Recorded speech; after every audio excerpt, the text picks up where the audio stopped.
And I always keep telling my students, you only look for what you know, but you only search for what you look for.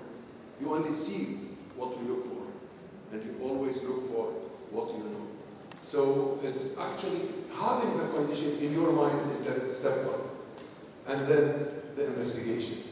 So, and I agree with you. I mean, if you have the luxury of sending them for MRI, many times I don't have even that luxury, and I satisfy with an X-ray of both hands on the same film, and then you could see the difference.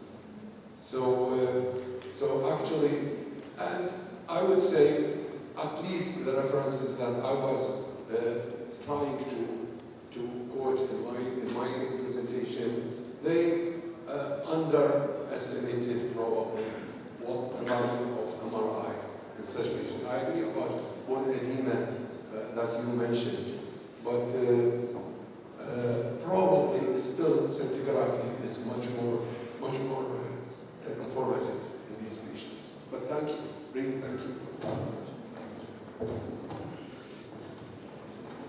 Thank you so much, sir. I'd now like to ask our chair to provide the remarks on the session. Sorry. Thank you very much.